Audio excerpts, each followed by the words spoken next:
Assembly వర్షాకాల సమావేశాలు కాసేపట్లో ప్రారంభం కానున్నాయి. ఈ సందర్భంగా ఎన్టీఆర్ విగ్రహానికి నివాళులు అర్పించేందుకు ఎమ్మెల్యేలు వెంకటాయపాలెం చేరుకున్నారు. మరింత సమాచారం మా ప్రతినిధి కృష్ణ లైవ్ ద్వారా అందిస్తారు. సుజాత, మరి కాసేపట్లోనే అసెంబ్లీ వర్షాకాల సమావేశాలు అనేవి ప్రారంభం కానున్నాయి. మొత్తంగా 4 రోజుల పాటు ఈ సమావేశాలు జరిగే అవకాశం ఉంది. ఇవాళ తొలి రోజు కనుక చూస్తే ప్రశ్నోత్తరాల తర్వాత ఉభయ సభలో బీఏసీ సమావేశం నిర్వహించి ఈ షెడ్యూల్ అనేది ఖరారు చేయనున్నారు.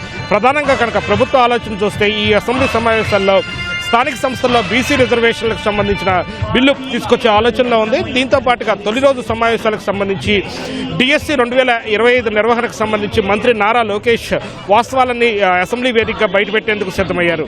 అలాగే రాష్ట్రంలో నెలకొన్న ఎల్నినో ప్రభావం వల్ల ఎలాంటి పరిస్థితులు నెలకొన్నాయి, వాటి ప్రభుత్వం ఏ విధంగా అధిగమిస్తోంది అన్న వివరాలను ముఖ్యమంత్రి చంద్రబాబు కీలక ప్రకటన చేయనున్నారు. మరి ఈసారి కూడా వైసీపీ సభ్యులు సభకు రావట్లేదు. దీనికి సంబంధించి మరి సభలో ఎలా ముందుకెళ్తారు ఏంటి వెల్లడించేందుకు మనతో కొంతమంది సీనియర్ నాయకులు ఉన్నారు. వారిని అడిగి మరిన్ని వివరాలు తెలుసుకున్నాం. సార్, పల్లా శ్రీనివాసరావు గారు చెప్పండి సార్, అసెంబ్లీ సమావేశాల్లో ఎలా ముందుకెళ్ళబోతున్నారు? ప్రధానంగా ఈ బీసీ స్థానిక సంస్థల్లో బీసీ రిజర్వేషన్ల అమలుకు సంబంధించి బిల్లు ఏ విధంగా ఉండబోతుంది ఏంటి? మేము ఏదైతే ఎలక్షన్లో మేము మాట ఇచ్చామో, కూటమి ప్రభుత్వం మాట ఇచ్చిందో దానికి కట్టుబడే ఈరోజు మా గౌరవ ముఖ్యమంత్రి గారు 34% రిజర్వేషన్ బీసీలు కల్పించాలని దానికే కట్టుబడి ఉన్నామంటే దాని మీద ఈరోజు మేము చర్చ కూడా చేస్తాం అసెంబ్లీలో. అలాగే గత పాలకులు ఏం చేశారంటే బీసీలకి న్యాయం చేస్తాను, రిజర్వేషన్ కల్పిస్తాం 34% అని చెప్పేసి కోర్టులోని కేసు వాళ్ళు ఓడిపోయేటట్టు చేశారు. అది ప్రజలందరూ కూడా గమనిస్తున్నారు.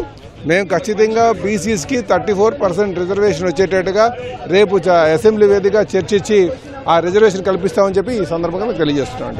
సార్, అలాగే ఈసారి కూడా వైసీపీ సభ్యులు సభ రాకపోవటం ఎలా చూస్తున్నారు?